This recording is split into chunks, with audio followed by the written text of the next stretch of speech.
Buenas amigas y amigos. Sobre los bonos de carbono, entrevistamos en esta oportunidad a Armando Mendoza, conocido economista, miembro del equipo de Bajo la Lupa también. Y bueno, los bonos de carbono son una gran oportunidad para la economía peruana, Armando. En principio podría decirse que sí, pero todo depende de cuáles sean las políticas públicas que se usen para su regulación y su promoción. Digamos, los bonos de carbono es que los países desarrollados, Estados Unidos, Europa, quién sabe si China algún día, nos van a pagar a los países en desarrollo por la contaminación extra que realizan, digamos, ¿no?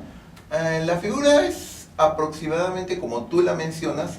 Precisemos que los bonos de carbono son fundamentalmente el financiamiento que industrias o países desarrollados hacen en nuestros países financiando proyectos de mitigación, ¿no?, de reducción de las emisiones de gases de efecto invernadero. Por eso ellos nos pagan, ¿no? Claro, entonces al O sea que nos financiarse conviene. en parte. ¿Por qué? A ver, ahí hay una serie de cuestionamientos que es importante señalar. Una primera crítica que se hace es básicamente el tema de mitigación. ¿De qué estamos hablando? ¿Reducir los gases de efecto invernadero realmente en una dimensión total, o es simplemente este tema de los mercados de bonos de carbono una licencia para que empresas, ¿no?, para que empresas en el primer mundo, en los países desarrollados, puedan seguir contaminando, ¿no? Bueno, pero la idea es que ellos contaminan, nosotros limpiamos, al final pues tienes un balance, ¿no? Nos pagan por limpiar, si se quiere, ¿no? Es casi como si fuéramos un basurero. Yo sé que el trabajo de basurero no es muy amable, pero es plata, ¿no? De acuerdo, pero eso es básicamente una medida que es un paliativo y no significa necesariamente que vaya a haber una reducción general en el tema de la emisión de gases de efecto invernadero. Pero la idea no es que los países desarrollados van a tener un tope, una cantidad máxima de gases que van a poder emitir.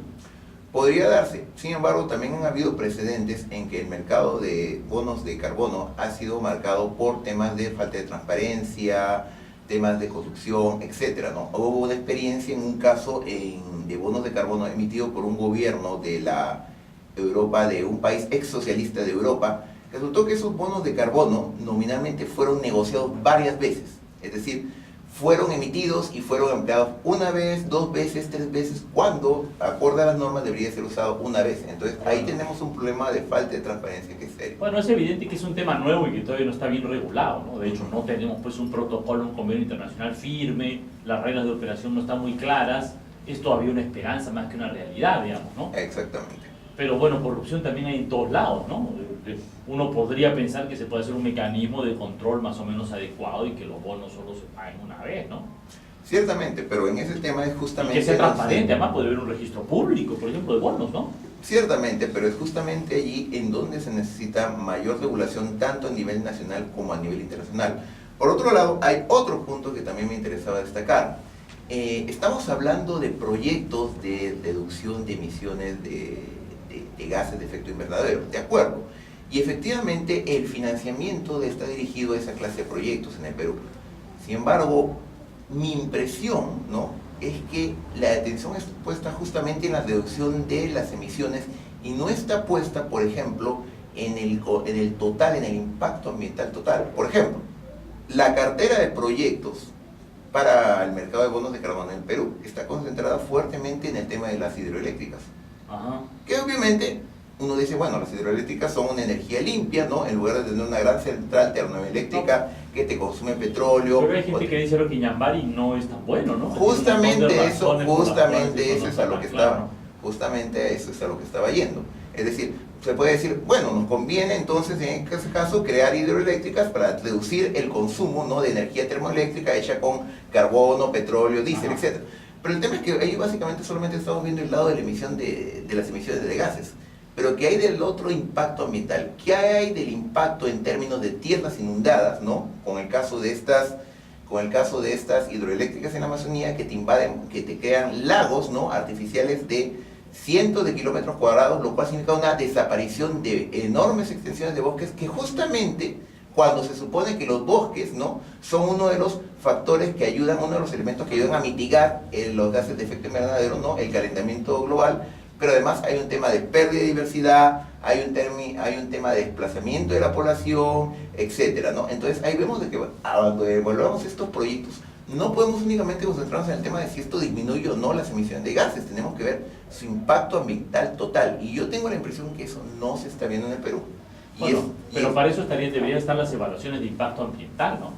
Digamos, yo pienso que hidroeléctricas como Ñambari no deben pasar tal vez por esos temas de la biodiversidad. Ciertamente, pero el problema es que en el Perú, a pesar de la creación del Ministerio del Medio Ambiente, ¿no? Del Ministerio del Ambiente, el tema de la regulación de los proyectos, ¿no? De infraestructura, de los grandes proyectos productivos o de las industrias extractivas, aún no ha sido debidamente ordenado y homogenizado. O sea que un bono supuestamente ambiental puede terminar causando daño ambiental. Digamos, provocando una hidroeléctrica que va a generar pérdida de biodiversidad.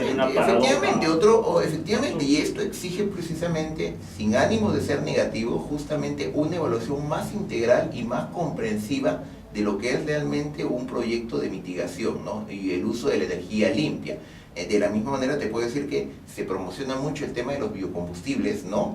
Como un mecanismo alternativo de desarrollo de energía, pero de eso también, como todo el mundo sabe, tiene sus bemoles. Es lo que eso tiene en cuanto al desarrollo de grandes monocultivos sobre grandes extensiones, lo que eso tiene impacto en términos de biodiversidad, en términos de explotación y acaparamiento de recursos escasos como el agua, las tierras, etc.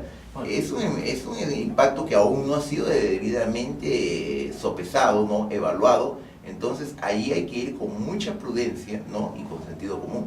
Bueno, muchas gracias, Armando. Está claro que en este tema hace falta pues una evaluación ambiental un poco más amplia que concentrada exclusivamente en el tema de los bonos de carbono o las emisiones de carbono. Muchas gracias, amigos. Hasta la próxima.